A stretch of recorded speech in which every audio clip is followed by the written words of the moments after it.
कई दिन बीत गए, घर में सब कुछ सामान्य दिखाई दे रहा था, लेकिन हर किसी के दिल में कहीं न कहीं एक अजीब-सी बेचैनी थी।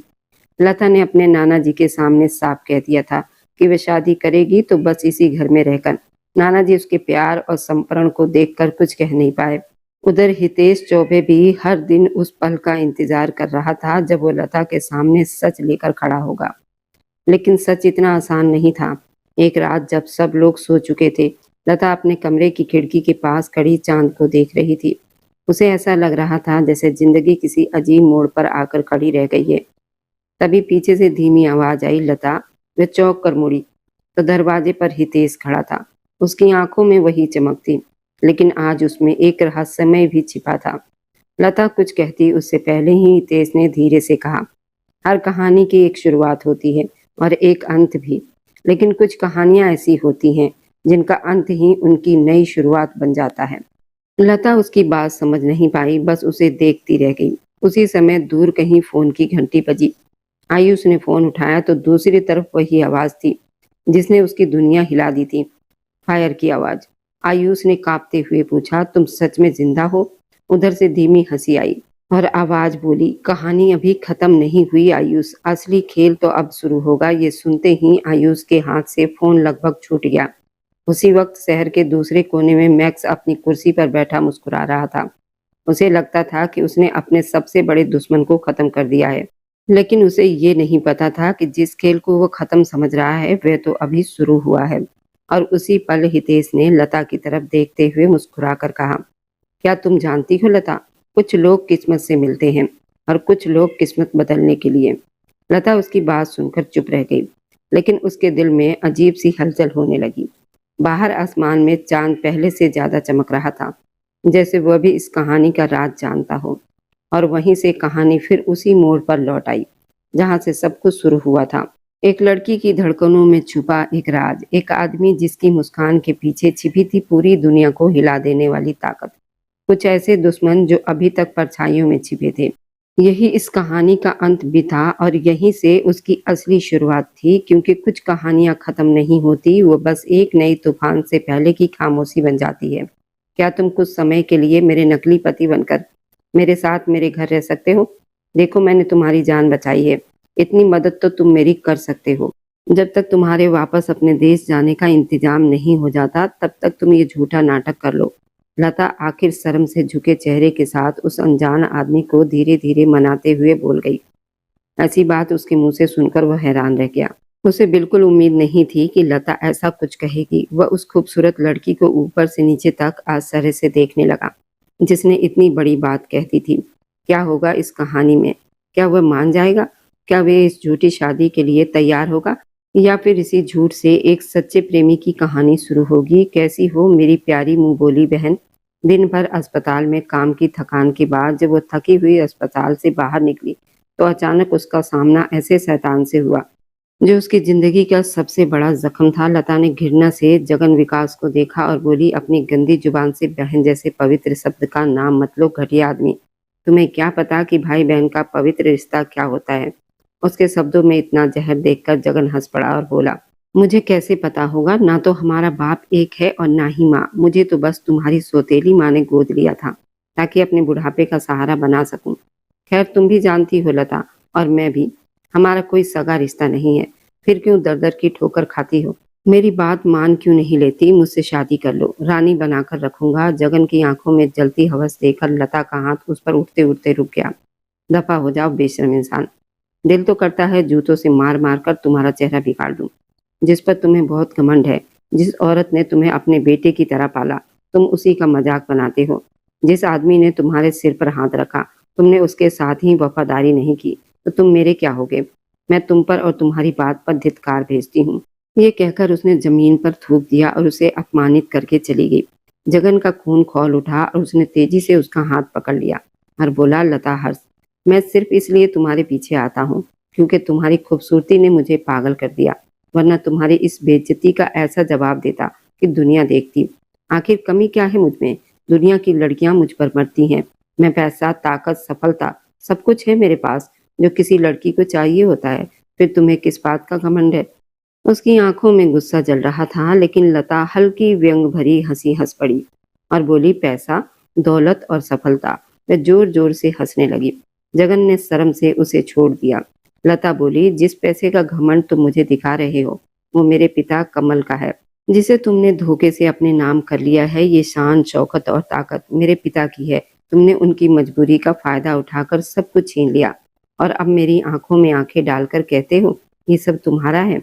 उसकी सच्ची बातों से जगन का शरीर गुस्से से जल उठा। वह लड़की हर बार ऐसी बातें कहकर उसे भड़का देती थी।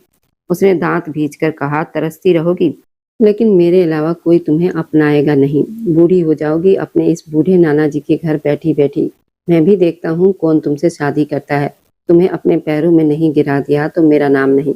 भूखे भेड़िए की तरह उसे गंदी नजरों से देखते हुए वो वहां से चला गया और लता की आंखों से आंसू बहने लगे। तभी पीछे से आवाज आई, लता क्या हुआ, तू अभी तक गई नहीं, ऐसे क्यों खड़ी है। ये अनन्या थी जो उसकी बचपन की दोस्त थी और उसकी हर परेशानी से वाकिफ थी। लता उसे देखते ही उसके सीने से लगकर रो पड़ी।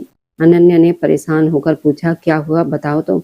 लता बोली, वो कमीना जगन फिर से आया था मुझे परेशान करने, मैं थक चुकी हूँ अब इस सब से। अनन्या गुस्से से बोली, उस कुत्ते को सजा मिलनी चाहिए। एक बार हिम्मत करके पुलिस में शिकायत क्यों नहीं करती। जरूर कोई ईमानदार अधिकारी होगा जो हमारी मदद करेगा। लता दुख से बोली, नहीं अनु, अगर मैंने ऐसा किया तो पापा की पहली पत्नी व औरत उनका जीना हराम कर देगी। वो पहले ही मुश्किल जिंदगी में जी रहे हैं। मैं उनकी परेशानी और नहीं बढ़ाना चाहती। अनन्या उसकी हालत समझती थी और बोली, फिर क्या करेगी। क्या ऐसे ही उसकी धमकियां सुनती रहेगी। कब तक डर डर कर जिएगी। तो पहले ही अपने बीमार नाना जी के साथ रहती है, मामी जी और मामा जी पर बोझ बनकर, ऊपर से जगन की परेशानी अलग। अनन्या ने कुछ सोचकर कहा, एक काम कर, शादी क्यों नहीं कर लेती, अपना घर बसा ले, उससे भी छुटकारा मिल जाएगा और मामी जी से भी। लता ने गहरी सांस लेकर कहा, शादी कोई हल नहीं है, नाना जी बहुत बीमार रहते हैं, उनके बिना कैसे जाऊं। मामी जी, मामा जी उनका ठीक से ध्यान नहीं रखेंगे और शादी के बाद ससुराल की जिम्मेदारियां अलग होंगी, पापा की चिंता अलग, मैं सब कैसे संभालूंगी। अनन्या ने थोड़ी देर सोचकर कहा, फिर तो एक ही उपाय है, कुछ समय के लिए झूठी शादी कर ले, सिर्फ नाम की शादी, ताकि जगन से भी छुटकारा मिल जाए और तू नाना जी के पास भी रह सके। उसकी बात सुनकर लता हैरान रह गई और बोली, ऐसे बोल रही है जैसे किराए पर पति मिलते हों। कहाँ से लाऊं ऐसा आदमी जो कुछ समय के लिए मेरा पति बनकर मेरे घर में रहे। अनन्या खुद ही मुस्कुरा दी और बोली, सच में ये भारत है, यहाँ ऐसे आदमी कहाँ मिलते हैं जो किसी लड़की की मजबूरी समझकर उसके घर में रह जाए। लता मुस्कुराते हुए वहां से चली गई। उधर हर्ष कमल एक बड़े अमीर परिवार में से थे, जहां बड़ों का फैसला ही अंतिम माना जाता था। जब वो 22 साल के थे तब उनके पिता ने उनकी कम उम्र में ही उनकी शादी अपने परिवार की लड़की रूपा से कर दी, जिसे वो बिल्कुल पसंद नहीं करते थे, लेकिन परिवार के फैसलों के सामने उन्हें झुकना ही पड़ा। रूपा घमंडी और खराब स्वभाव की औरत थी, जिसे बस पार्टियां करना, पैसा उड़ाना पसंद था। समय गुजरता गया और दोनों सिर्फ नाम के पति पत्नी बनकर रह गए। हर्ष अपनी पढ़ाई और व्यापार में लग गए। तभी उनकी मुलाकात नेहा से हुई और पहली बार उन्हें सच्चे प्रेम का एहसास हुआ। नेहा भी उन्हें पहली नजर में पसंद करने लगी। दोनों ने परिवार के खिलाफ जाकर शादी कर ली। उस दिन कमल विला में तूफान मच गया। रूपा ने ऐसा हंगामा किया कि पूरा परिवार परेशान हो गया। हर्ष ने सबके सामने कह दिया, उन्होंने नेहा से शादी इसलिए की है ताकि उन्हें संतान मिल सके, क्योंकि रूपा उन्हें बच्चा नहीं दे सकती। ये बात रूपा के दिल में तीर की तरह लगी। उसी दिन वह अपने मायके गई और अपने भाई विकास के 7 साल के बेटे जगन को गोद लेकर कमला विलास वापस आ गई। उस समय हर्ष ने इस बात को हल्के में लिया, लेकिन उन्हें नहीं पता था कि यही जगन आगे चलकर उनकी बर्बादी का कारण बनेगा। समय बीतता गया और नेहा के आने से हर्ष की जिंदगी खुशियों से भर गई। कुछ समय के बाद नेहा ने एक प्यारी सी बेटी को जन्म दिया, जो हर्ष की जान बन गई। लेकिन किसे पता था कि ये खुशियां ज्यादा दिन नहीं टिकेगी। एक दिन हर्ष कार चला रहे थे और नेहा अपनी छोटी बेटी लता को सीने से लगाए बैठी थी। हंसते हुए बोली, तुम तो बहुत डरपोक हो। अभी हर्ष ने मजाक ही किया था कि अचानक एक भयानक हादसा उनकी जिंदगी को हमेशा के लिए बदल देने वाला था। जब एक तरफ से तेज रफ्तार से आता ट्रक उनकी कार को जोर से टक्कर मारकर हवा में उछाल गया, तो सड़क पर खड़े लोगों ने उस भयानक दृश्य को देखकर चीखें मार दी। नेहा ने वहीं मौके पर दम तोड़ दिया, लेकिन हर्ष और छोटी लता की नाजुक हालत देखकर लोगों ने तुरंत उन्हें अस्पताल पहुंचाया। हर्ष एक हफ्ते तक बेहोश रहे। जब उन्हें होश आया तो अपनी टांगों से लाचार होने और अपनी प्यारी पत्नी नेहा की दुनिया से चले जाने के दोहरे दुख से वो पूरी तरह टूट गए। हर्ष एक पल में बिखर गए थे। लता को हादसे के अगले ही दिन होश आ गया था। खुशकिस्मती से उसे ज्यादा चोट नहीं आई थी, लेकिन उसकी मानसिक हालत बहुत खराब थी। वह किसी की बात सुनने की स्थिति में नहीं थी। तभी अमित जी जब अपनी बेटी की गुजर जाने की खबर मिली, तो वे सारी नाराजगी भूलकर तुरंत अस्पताल पहुंचे। उन्होंने उस प्यारी सी बच्ची को नेहा की याद समझकर सीने से लगा लिया। उधर रूपा ने हर्ष के बीमार और कमजोर होने का फायदा उठाकर उनके पूरे व्यापार और घर पर कब्जा कर लिया। उसी तरह हर्ष के बुरे दिन शुरू हो गए। हर्ष हाथ जोड़कर रोते हुए बोले, मुझे माफ कर दीजिए पापा। मैंने और नेहा ने आपकी इच्छा के खिलाफ जाकर शादी की थी। शायद उसी की गलती की सजा हमें आज मिल गई है। मेरी नेहा मुझे छोड़कर चली गई। हर्ष इतने सालों के बाद अमित जी के सामने रो पड़े। अमित जी ने दुख से कहा, माँ बाप अपने बच्चों की गलती पर उन्हें कभी बद्दुआ नहीं देते। तुम्हारा और नेहा का साथ बस यहीं तक था। अब तुम्हें खुद को संभालना होगा, अपने लिए और अपनी बेटी के लिए। हर्ष टूटे हुए स्वर में बोले, मैं अब खड़ा होने की ताकत खो चुका हूँ। यहाँ सब कुछ बदल गया है। जो लोग पहले मेरे सामने बोलते भी नहीं थे, आज वही हुकूमत कर रहे हैं। मैं दुश्मनों से घिर चुका हूँ। मेरी बेटी यहाँ सुरक्षित नहीं। मैं आपसे हाथ जोड़कर कहता हूँ कि मेरी लता को अपने साथ ले जाइए। उसे नेहा की तरह प्यार कीजिए। मुझे सिर्फ आप पर भरोसा है। आप उसे अपने बच्चों की तरह पाल लेंगे। बस कभी कभी मुझे अपनी बेटी को देखने का मौका दे दीजिए, ताकि उसकी थोड़ी सी मोहब्बत मुझे जीने का हौसला दे सके। हर्ष की इतनी दर्द भरी विनती अमित जी ठुकरा नहीं सके, और उस दिन वे उस नन्ही बच्ची को लेकर अपने छोटे से घर में आ गए, जहाँ उन्होंने सादा जीवन बिताया था। उन्होंने उस बच्ची को इतना प्यार दिया, वे सारे दुख भूलकर उन्हें ही अपना सब कुछ मान बैठी। रूपा ने लता को रास्ते से हटाने की कई कोशिशें की, लेकिन जब हर्ष ने सब कुछ उसके हवाले कर दिया, तो वह निश्चित होकर ऐश की जिंदगी में खो गई। मगर जगन अपनी बुरी नीयत से पीछे नहीं हटा। लता का चांद जैसा चेहरा और उसकी मासूमियत उसके अंदर के बुरे इरादों को हर पल भड़काती रहती थी। वह उसके पीछे परछाई की तरह पड़ चुका था। कभी स्कूल के बाहर, कभी कॉलेज में वह उसे परेशान करता रहता। कभी झूठी अच्छाई दिखाकर उसे प्रभावित करने की कोशिश करता, तो कभी पैसे और ताकत का रूप दिखाता। लता उस बुरे इंसान से पूरी तरह परेशान हो चुकी थी, जिसकी गंदी नजरें उसे चैन से सोने भी नहीं देती थी। आखिर वह जाती भी तो कहाँ?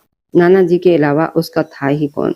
उसके पिता खुद बेबस जिंदगी जी रहे थे और अपने ही घर में कैदी बनकर रह गए थे। वह अपने दिल पर पत्थर रखकर हर दर्द चुपचाप सहती। एक रात चारों तरफ गहरा अंधेरा था। ऊंचे ऊंचे पेड़ों के बीच कोई आदमी हाँफता हुआ तेजी से भाग रहा था। उसे खुद नहीं पता था कि वह किस डर से भाग रहा है। अचानक उसका पैर फिसला और मुंह के बल जमीन पर गिर पड़ा।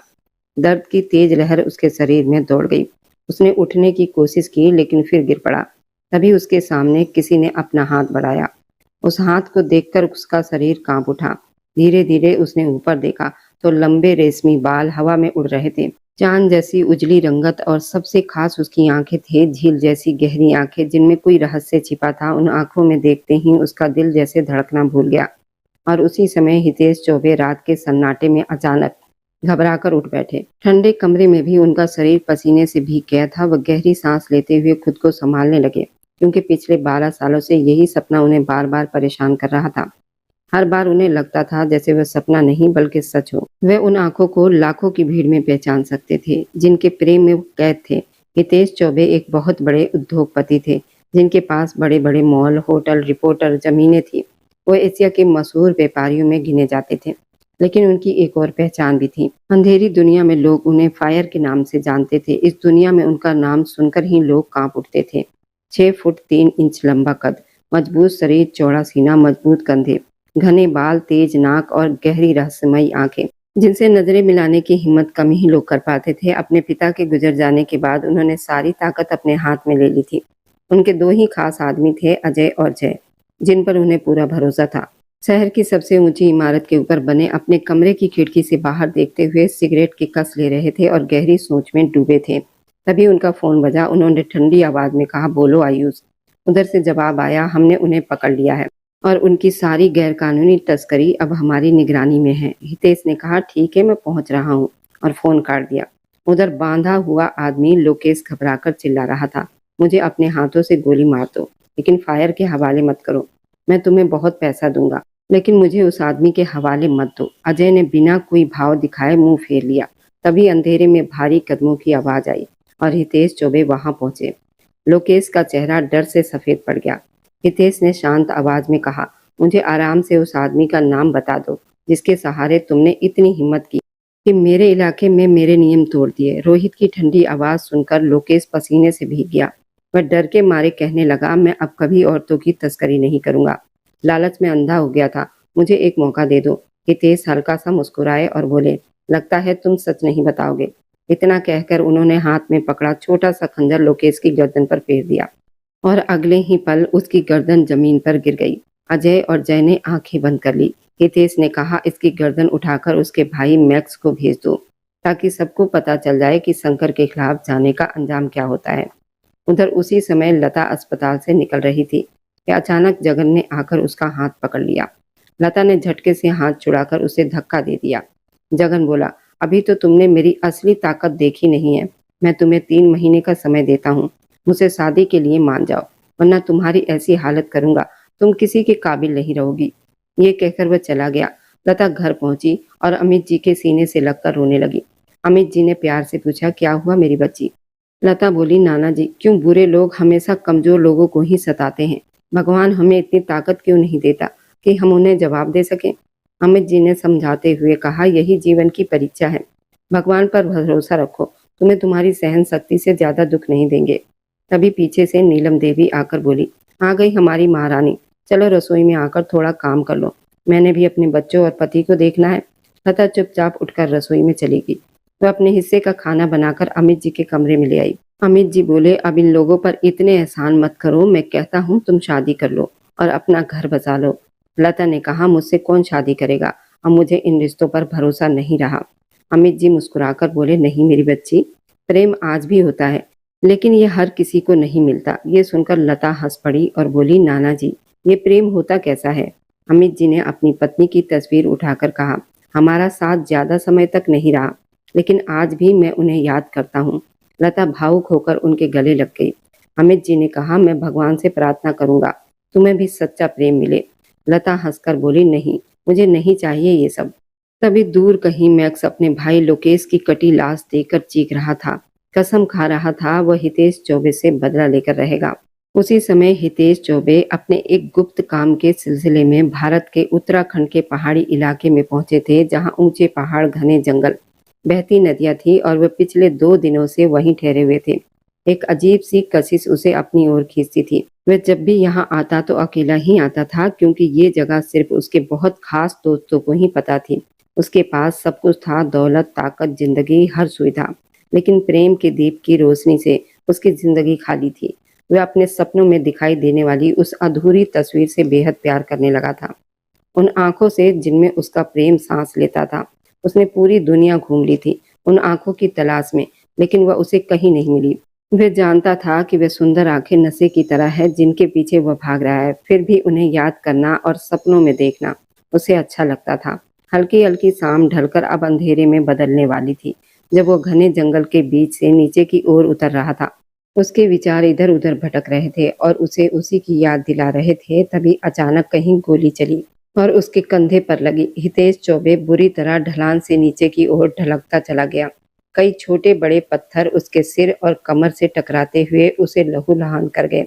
आखिर एक बड़े पत्थर से टकराकर वो बेहोश हो गया।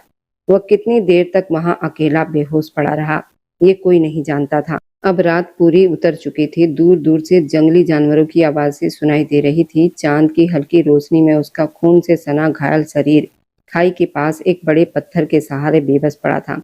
काम हो गया। जितनी बड़ी पहचान, ताकत, उतनी ही गुमनाम खामोश मौत। जब तक उसके लोगों को हितेश चौबे के गायब होने का पता चलेगा, तब तक जंगल के जानवर उसे नोच नोच कर खा चुके होंगे। हमने तुम्हारे भाई का बदला भी ले लिया। बहुत जल्द अब इस दुनिया में मेरा ही राज होगा। दूर पेड़ों के पीछे से निकलता हुआ रोहित हंसते हुए बोला और फिर एक आखिरी नजर हितेश पर डालकर वहां से चला गया। देखा कितनी रात हो गई है, ऊपर से यहाँ घना जंगल में, इसलिए तुम्हें कह रही थी कि अपनी टीम के साथ समय पर होटल चले, लेकिन नहीं, तुझे तो लोगों की मदद करने का बहुत शौक है। अब देखो यहाँ कोई नहीं है, सिर्फ हम दोनों हैं। हे भगवान, हमें सुरक्षित होटल तक पहुंचा देना। लता और अनन्या अस्पताल की ओर से यहाँ 3 दिन की मेडिकल यात्रा पर आई थी। अलग अलग गांव में उन्होंने अपनी टीमों के साथ सर्वे किया था। जब लता एक छोटी बच्ची की बहुत खराब तबीयत देखकर अपनी टीम से अलग वहीं उसके पास रुक गई, तो मजबूरी में अनन्या को भी उसके साथ रुकना पड़ा, क्योंकि वो उसकी दोस्त थी। जब तक बच्ची की तबीयत ठीक नहीं हुई, वो वहीं उसके पास ही रही। अब बच्ची ठीक होने के बाद जब वो लौटने के लिए निकली तो काफी रात हो चुकी थी। जरा चुप भी हो जाओ, कोई तुम्हें खा नहीं जाएगा। लता उसके लगातार बोलने से परेशान हो गई। तभी अचानक उनकी गाड़ी झटका खाकर अंधेरे में सड़क पर रुक गई। अनन्या ने तुरंत अपने सीने पर हाथ रखा और जोर जोर से रोने लगी। हे भगवान, मैं इतनी जल्दी से नहीं मरना चाहती। मैं जंगली जानवरों का खाना नहीं बनना चाहती। अभी तो मेरी शादी भी नहीं हुई। मुझे बचा लो। वह डर से कांपते हुए प्रार्थना करने लगी। लता ने नाराज नजरों से उसे देखा और गाड़ी का दरवाजा खोलकर बाहर आ गई, ताकि देख सके कि गाड़ी क्यों रुकी है। बोनट खोलने पर पता चला कि गाड़ी बहुत गर्म हो चुकी है और उसमें पानी डालना पड़ेगा। दरवाजा ठीक से बंद करके बैठो, मैं पानी लेकर आती हूँ। मोबाइल की टॉर्च जलाकर और हाथ में बोतल पकड़कर और सामान्य अंदाज में अंधेरे की ओर बढ़ गई। पीछे से अनन्या चिल्लाई, अरे झांसी की रानी, पागल हो गई हो क्या? ये घना जंगल है, ऊपर से अंधेरा, तुम्हें डर नहीं लगता? अगर कोई भूत या जंगली जानवर आ गया तो? लता धीरे से मुड़ी और बोली, सबसे बड़ा भूत और जानवर इंसान ही होता है, डरना तो उसी से चाहिए। इतना कहकर वह तेजी से आगे बढ़ गई। कुछ ही दूरी पर बहती नदी से पानी भरकर वापस लौट रही थी कि एक बड़े पत्थर पर पैर पड़ते ही वो फिसल कर नीचे गिर गई। अभी वह समझ ही रही थी कि उसकी नजर किसी घायल इंसान पर पड़ी। लता की आंखें डर से फैल गई, क्योंकि उसके पास ही एक खतरनाक जंगली जानवर अपने नुकीले दांत से उस पर हमला करने के लिए तैयार बैठा था। ये दृश्य देखकर लता की सांसें रुक गई। उसने तुरंत एक बड़ा पत्थर उठाकर उस जानवर को डराने की कोशिश की, उसे मारकर दूर भगाने लगी। उसके होठों पर भगवान का नाम था। सौभाग्य से वह जानवर भाग गया। लता जल्दी से उठकर उस घायल आदमी के पास आई। उसका दिल बहुत तेज धड़क रहा था। उसने जल्दी से उस आदमी को सीधा किया, जो खून से पूरी तरह भीगा हुआ था। शायद उसे गोली भी लगी थी। उठो, कौन हो तुम? लता ने उसका सिर अपनी गोद में रखते हुए उसका चेहरा थपथपाया। उसने हल्की सी आंखें खोली, एक नजर लता पर डाली और फिर बेहोश हो गया। हे भगवान, ये जिंदा है। मैं इसे ऐसे कैसे छोड़ दूं? अगर जानवर वापस आ गया तो इसे खा जाएगा। वह घबराकर इधर उधर देखने लगी, लेकिन वहां उसकी मदद करने वाला कोई नहीं था। उसने भगवान का नाम लिया और उस घायल आदमी को पीछे से पकड़कर खींचने की कोशिश की, लेकिन जल्दी ही उसे समझ आ गया वह आदमी किसी पहाड़ की तरह भारी है, जिसे वह अकेले हिला भी नहीं सकती। उसकी आंखों में आंसू आ गए। वह तेजी से गाड़ी की ओर दौड़ी। अनन्या, जल्दी बाहर आओ, मुझे तुम्हारी मदद चाहिए। किसी की जान बचाना बहुत जरूरी है। अनन्या, जो डर से सिमट कर बैठी थी, ये सुनकर हैरान रह गई। तू पागल हो गई है क्या? अब कौन सी मुसीबत गले में डाल रही है? मैं तेरे साथ कहीं नहीं जाने वाली। कृपया अनन्या, तुम मेरी बहन जैसी हो। वह जिंदा है। अगर उसे वहां से नहीं निकाला तो जानवर उसे खा जाएंगे। मैं तुमसे हाथ जोड़ती हूँ, कृपया मेरी मदद कर लो। लता सचमुच उसके सामने हाथ जोड़कर खड़ी हो गई। अनन्या ने गुस्से से उसे देखा और गाड़ी से बाहर आ गई। अगर इस चक्कर में हम किसी नई मुसीबत में फंस गए तो हमारी दोस्ती खत्म। दोनों टॉर्च की रोशनी में जल्दी ही वहां पहुंच गई। अनन्या ने भी हैरानी से उस लंबे चौड़े मजबूत आदमी को देखा, जो खून से लथपथ बेहोश पड़ा था। दोनों ने मिलकर उसे खींचा, बहुत मुश्किल से गाड़ी तक ले जाकर उसमें डाल दिया। पता नहीं कौन है, चोर या कोई अपराधी। इसे तो गोली भी लगी है, कहीं हम मुसीबत में न पड़ जाएं। अनन्या बार बार पीछे मुड़कर देखती बोली, बकवास बंद करो। इस समय हमें इंसानियत के नाते उसकी मदद करनी है। लता ने तेज रफ्तार से गाड़ी चलाई, सीधे अस्पताल पहुंच गई। अनन्या अब पूरी तरह पीछे हट चुकी थी, इसलिए लता ने खुद आगे बढ़कर उसकी जिम्मेदारी ली और उसका इलाज शुरू करवाया। सुबह मंदिर की घंटियों की आवाज के समय जाकर वह थकी हारी बिस्तर पर गिरी। उसके कंधे में गोली लगी थी, जिससे बहुत खून बह चुका था। ये यहाँ का नहीं लगता, शायद विदेशी पर्यटक होगा। अच्छा हुआ कि हम समय पर पहुंच गए, नहीं तो जंगली जानवर इसे खा जाते। अनन्या ने कहा, फिर मुस्कुराकर बोली, अरे वाह, उस हैंडसम आदमी के लिए बड़ी चिंता हो रही है। मैं बता रही हूँ, सुबह हमारी टीम वापस जा रही है और मैं इस मामले में और नहीं पड़ने वाली। मैं उसे ऐसे छोड़कर नहीं जा सकती। जब तक उसे होश नहीं आता, मैं कहीं नहीं जाऊंगी। लता ने दृढ़ता से कहा, ठीक है, फिर तुम यहीं रहो, मुझे मरने का शौक नहीं। अनन्या ने गुस्से में कहा, लेकिन अपनी दोस्त को अकेला छोड़कर भी वह जा नहीं सकी। उसने अपनी टीम को जाते देखा और लता को घूरा, जबकि लता ने कंधे उचकाकर जैसे कह दिया हो ये तुम्हारी मर्जी है। थोड़ी देर के बाद जब हितेश चौबे ने हल्की सी आंखें खोली तो चारों तरफ धुंधला धुंधला दिखाई दे रहा था। पूरे शरीर में, खासकर कंधे में तेज दर्द की लहर दौड़ गई। ऐसा पहली बार नहीं था। वह पहले भी कई बार दुश्मनों की गोलियों का निशाना बन चुका था। मौत से बिल्कुल नहीं डरने वाला था और हर दर्द से बेपरवाह दिखाई देने वाला। वह जैसे ही होश में आया, उसके दिमाग में सबसे पहले यही सवाल आया कि आखिर उसके अपने ही लोगों में से कौन गद्दार निकला, जिसने उसके यहाँ होने की खबर उसके दुश्मनों तक पहुंचाई, आयुष या जय। अरे आप होश में आ गए। मैं अभी आपकी डॉक्टर को फोन करती हूँ, जिन्होंने घायल हालत में आपको अस्पताल पहुंचाया था और आपकी पूरी जिम्मेदारी लेकर आपका इलाज किया, आपकी जान बचाई। उसके विचारों की कई नस आवाज से टूट गई। उसने चुपचाप उसकी तरफ देखा और फिर आंखें बंद कर ली। उसका दिमाग अब पूरी तरह जाग चुका था और तेजी से काम करने लगा था। वह अपने दुश्मनों को ढूंढकर उन्हें सजा देने का फैसला कर चुका था। तभी दरवाजा खुला और कोई अंदर आया। नमस्ते मिस्टर, अब कैसी तबीयत है आपकी? मीठी और कोमल आवाज उसके कानों में जैसे शहद की तरह घुल गई। उसने आंखें खोली और आवाज की दिशा में देखा। सामने मध्यम कद की लड़की थी, जिसके हाथ में फाइल थी और वह उससे बात कर रही थी। हितेश चौबे की नजर उठी, तभी फाइल चेहरे से हट गई और उसे देखते ही हितेश चौबे की आंखें हैरानी से फैल गई।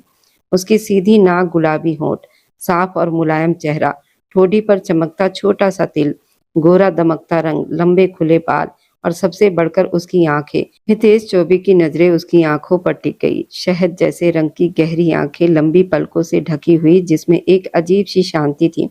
उन्हें देखकर किसी को भी उनसे प्रेम हो सकता था। हितेश चौबे तो जैसे पलक झपकना ही भूल गया। इन आंखों ने उसके मन में कितने तूफान खड़े कर दिए थे।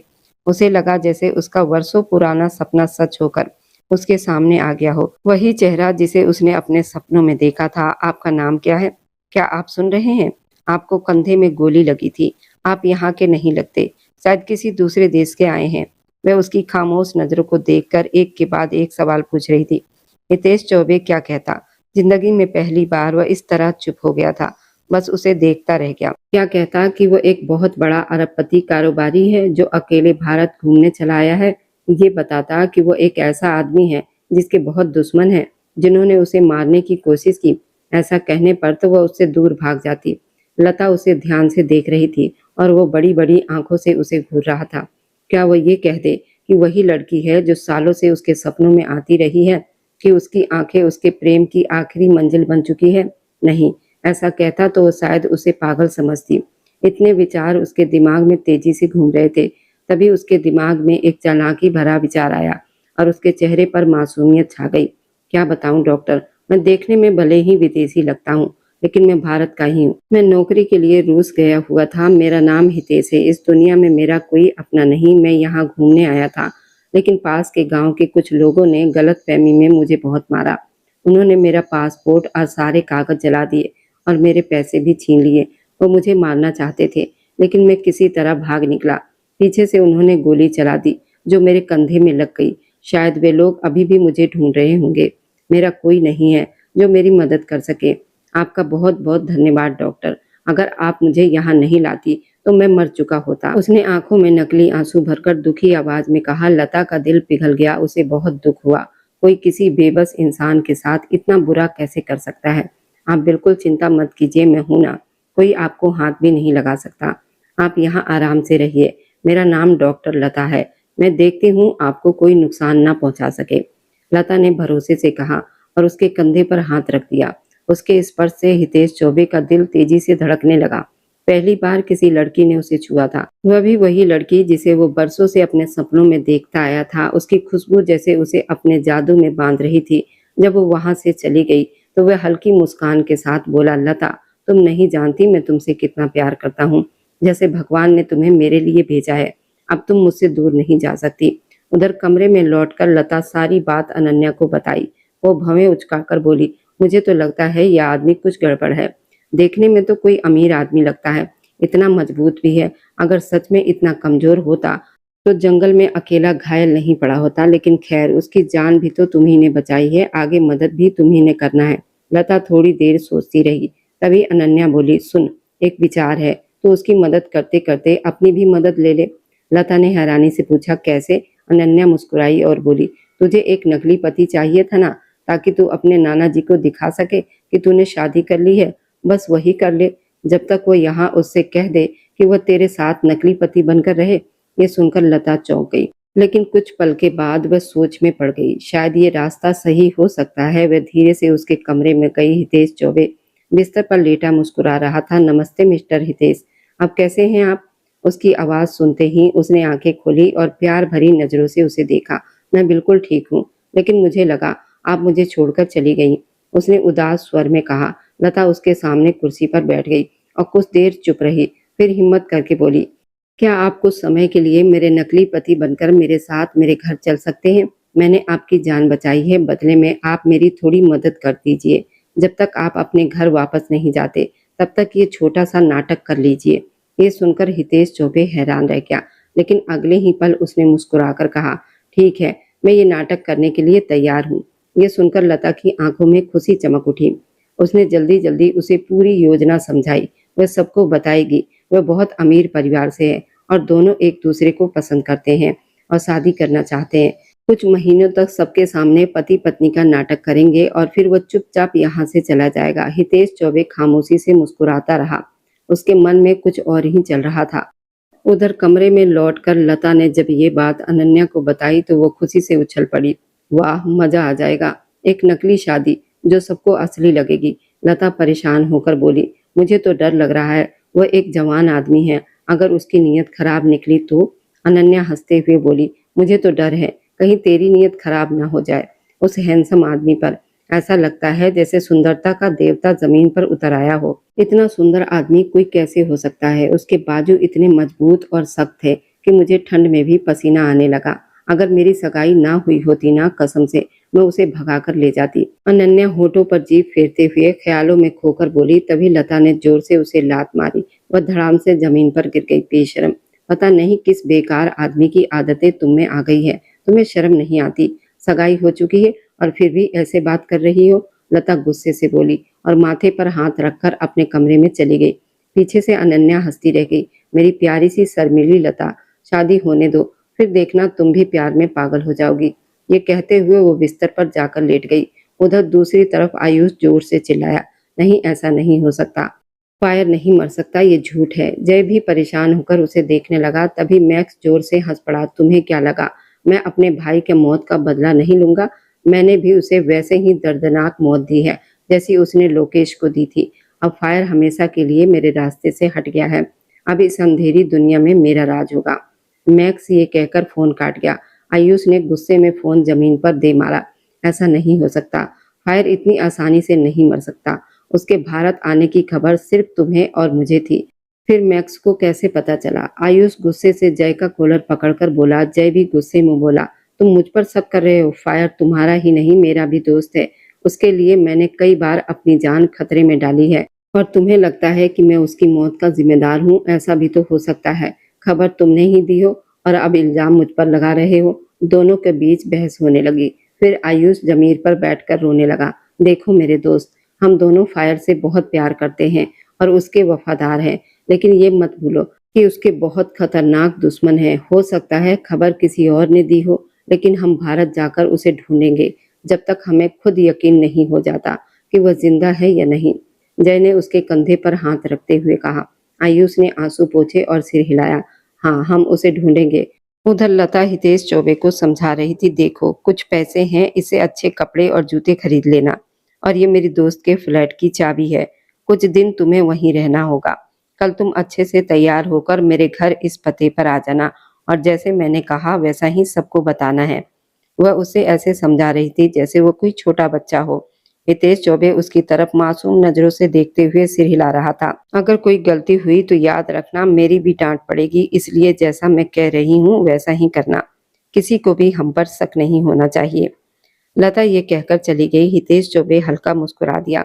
दोपहर के खाने के समय लता ने हिम्मत जुटाकर कहा, मुझे आप सबसे एक जरूरी बात करनी है। सबकी नजरें उसकी तरफ उठ गई। अमित जी ने प्यार से पूछा, क्या बात है बेटी? इतनी घबराई क्यों हूँ? तभी मामा जी भी उसे देखने लगे, लेकिन मामी जी की तेज नजर देखकर वह चुप हो गई। लता ने धीरे से कहा, मैं किसी को पसंद करती हूँ और आप सबसे उसे मिलवाना चाहती हूँ। ये सुनते ही सबके चेहरे पर मुस्कान आ गई। सिर्फ मामी जी के चेहरे पर नाराजगी थी। वह बोली, अच्छा तो ये सब कब से चल रहा था? तभी मैं सोच रही थी ये लड़की शादी से इनकार क्यों कर रही है। जैसी माँ थी वैसी ही बेटी निकली। ये सुनकर अमित जी ने गुस्से से मामी जी को देखा। लता का चेहरा शर्म और दुख से लाल हो गया। मामी जी फिर बोली, क्यों घूर रहे हैं आप मुझे? क्या नेहा ने अपनी पसंद से शादी नहीं की थी? आपकी मर्जी के खिलाफ? मामा जी ने गुस्से से कहा, ये कोई पुरानी बातें उठाने का समय है क्या? चुप रहो। लता तुम बताओ क्या कहना चाहती हो? लता ने हिम्मत करके कहा, हितेश चौबे बहुत बड़े कारोबारी हैं। वह रूस से भारत आए हैं। उनका इस दुनिया में कोई अपना नहीं। उनसे मेरी मुलाकात यहाँ हुई थी। वह बहुत अच्छे इंसान हैं और मुझसे शादी करना चाहते हैं, लेकिन नाना जी की वजह से मैं मना करती रही। आखिर उन्होंने मान लिया है कि शादी के बाद वे भी हमारे साथ इसी घर में रहेंगे। ये सुनते ही मामी जी चिल्ला उठी, क्या पहले तुम ही हमारे ऊपर बोझ नहीं बनी हुई हो और अब अपने पति को भी हमारे सर पर बिठाना चाहती हो? शादी करके अपने पति के साथ जाओ, हमें चैन से रहने दो। ये सुनकर लता भी खड़ी हो गई। मामी जी, मैं कभी भी आप या मामा जी पर बोझ नहीं रही। मेरा खर्च हमेशा मेरे पिताजी और मेरे नाना जी ने उठाया। जब मैं कमाने लगी तो इस घर का आधे से ज्यादा खर्च मैंने उठाया। यहाँ तक कि आपके बच्चों की जरूरतें भी पूरी करती रही। इस घर में सिर्फ एक कमरा मेरा है, बाकी पूरा घर आपके पास है। मैंने कभी अपने हक की बात नहीं की। मैं सिर्फ इतना चाहती हूँ कि जब तक नाना जी को मेरी जरूरत है मैं उनके साथ रहूं। इससे ज्यादा मुझे कुछ नहीं चाहिए। हितेश चौबे के आने से घर छोटा नहीं होगा और न ही आपके अधिकार कम होंगे, बल्कि मैं घर का खर्च और ज्यादा दूंगी। लता की साफ बात सुनकर मामी जी का चेहरा गुस्से से लाल हो गया। वह रोते हुए बोली, देखा, आखिर इस लड़की ने अपने पैसों का एहसान हमारे मुंह पर जता ही दिया। लता ने शांत स्वर में कहा, मैंने कोई एहसान नहीं जताया, लेकिन आपने मुझे ये सब कहने पर मजबूर कर दिया। मैं सिर्फ ये बताना चाहती हूँ कि हितेश चौबे कल आप सबसे मिलने घर आने वाले हैं। शादी की बात करने के बाद लता ने साफ आवाज में कहा कि शादी हम बहुत साधारण तरीके से करेंगे। उसके बाद हितेश चौबे इसी घर में मेरे कमरे में रहेंगे और उनका सारा खर्च भी मैं उठाऊंगी। मैं पहले से जो पैसे देती हूँ उससे दुगने पैसे आपके हाथ में रखूंगी। मुझे लगता है अब किसी को कोई आपत्ति नहीं होनी चाहिए। वह साफ और दृढ़ अंदाज में कहकर चुप हो गई। मामी जी स्वभाव से लालची थी, इसलिए ज्यादा पैसे की बात सुनकर वह भी चुप बैठ गई। लेकिन अमित जी की गहरी सोच भरी नजरें उसी को देख रही थी। वह उठकर अपने कमरे की ओर गए और जाते जाते उसे इशारा करना नहीं भूले। लता गहरी सांस लेकर उनके पीछे कमरे में चली आई। अमित जी बिस्तर पर बैठते हुए बोले, ऐसी बेटियों को कौन विदा करता है? दुनिया का नियम तो ये है कि हर लड़की को एक दिन अपना घर, माता पिता सब छोड़कर अपने ससुराल जाना पड़ता है। फिर तुम क्यों यहाँ रहने की जिद कर रही हो? अगर वजह मैं हूँ तो मेरी जिंदगी अब कितनी बची है ये किसे पता, कभी भी आंखें बंद हो सकती है। तुम अपनी जिंदगी बनाओ और अपना घर बसाओ। आखिर क्यों मेरी वजह से अपनी जिंदगी खराब करने पर अड़ी हो? मुझे अच्छा नहीं लगता जब मामी जी तुमसे इस तरह बात करती हैं। उन्होंने उसे अपने पास बुलाते हुए प्यार से कहा। लता तुरंत बोली, जब तक मैं जिंदा हूँ तब तक मैं आपको किसी के सहारे नहीं छोड़ूंगी। मुझे पता है अगर मैं यहाँ से चली गई तो मामी जी आपको बिल्कुल अकेला कर देंगी। वह मामा जी को भी आपके खिलाफ कर देंगी, आपको उनसे दूर कर देंगी। आज जो थोड़ी बहुत इज्जत आपको मिलती है ना, वह उन पैसों की वजह से ही मिलती है। वह उन पैसों की वजह से ही जो हर महीने मैं उन्हें देती हूँ। अगर मैं ये पैसा देना बंद कर दूं तो वह आपको एक दिन भी इस घर में रहने नहीं देंगी। आपकी ही इच्छा थी ना मैं शादी करूं और अपना घर बनाऊं, इसलिए आपकी खुशी के लिए मैं शादी करने को तैयार हूं। लेकिन ये मत सोचिए मैं आपको छोड़कर चली जाऊंगी। जब तक आप हैं तब तक लता भी इसी घर में रहेगी। मेरे पास आपके अलावा है ही कौन? मैं आपको छोड़कर कहीं नहीं जाऊंगी। ये कहते कहते वह छोटे बच्चे की तरह रोते हुए उनके सीने से लग गई। अमित जी ने भी उसे अपनी कमजोर बाहों में भर लिया और बोले, भगवान मेरी बच्ची की झोली में खुशियां भर दे। उसे ऐसा जीवन साथी दे जो उससे सच्चा प्यार करे और उसकी जिंदगी चांद की तरह उजली हो जाए। वह उसे दिल से आशीर्वाद देते हुए रो रहे थे। ये सुनकर लता रोते रोते मुस्कुरा दी। उसी समय खिड़की के पास खड़े हितेश चौबे ने आसमान में चमकते चांद को देखा और हल्की मुस्कान के साथ धीरे से कहा, आखिर मेरे सपनों का सच मुझे मिल गया। मेरी लता अब मेरे जीवन की सच्चाई बनकर मेरी जिंदगी में आ गई है। अब बस उस दिन का इंतजार है जब तुम पूरी तरह से मेरी पत्नी बनकर मेरी जिंदगी का हिस्सा बनोगी। फिर मैं तुम्हें बताऊंगा हितेश चौबे तुम्हें कितनी दीवानगी से चाहता है। ये चाहत उस दिन से है जब मैंने तुम्हें देखा भी नहीं था। अपने ही ख्यालों में खोकर वो मुस्कुरा रहा था और अपने कल्पना में ही लता से बातें कर रहा था। फिर उसने अपने विचारों को झटका और किसी को फोन मिलाने लगा। उसी समय अजय गुस्से से गाड़ी से उतर रहा था। वह मैक्स के बारे में जानकारी लेने जा रहा था। तभी उसके फोन की स्क्रीन पर भारत से आया एक नंबर चमका। वह एक पल के लिए रुक गया और जल्दी से फोन कान से लगा लिया। दूसरी तरफ से आवाज आई, आयुष फायर बोल रहा हूँ, मैं जिंदा हूँ। ये सब सुनते ही आयुष जैसे पत्थर का बन गया। कुछ पल के लिए वह अपनी जगह से बिल्कुल चुप खड़ा रह गया। दूसरी तरफ से आवाज फिर आई, क्या तुम सुन रहे हो आयुष? कुछ देर पहले तक जो हितेश बहुत शांत और भोला दिखाई दे रहा था, इस समय वह किसी खतरनाक इंसान की तरह लग रहा था। अब आगे क्या होगा? आयुष क्या करेगा जब उसे पता चलेगा हितेश जिंदा है? आखिर वह कौन है जिसने मैक्स को खबर दी और क्या लता अपने परिवार से हितेश को मिलवा पाएगी? कहानी अब एक नए मोड़ की ओर बढ़ रही थी और मेरी वीडियो आप लोग जहां कहीं से भी देखते हैं, कमेंट में अपने शहर और राज्य का नाम जरूर बताएं। मुझे आप लोगों के कमेंट पढ़ने में बहुत आनंद आता है और उन सभी का मैं बहुत बहुत धन्यवाद करना चाहती हूँ जो लोग मेरी वीडियो को देखते हैं, लाइक करते हैं और शेयर करते हैं। अगर आपको आज की कहानी पसंद आई है तो वीडियो को जरूर लाइक कीजिएगा और अपने दोस्तों के साथ शेयर भी कीजिएगा। और हाँ, अगर आपने अभी तक हमारे चैनल को सब्सक्राइब नहीं किया है तो जरूर सब्सक्राइब कर लें। मिलते हैं हम अपनी कल की एक और नई दिलचस्प कहानी के साथ। मुझ पर सदा अपना प्यार और स्नेह बनाए रखें। सभी को मेरा प्यार भरा नमस्कार दोस्तों। खुश रहें, स्वस्थ रहें, मुस्कुराते रहें।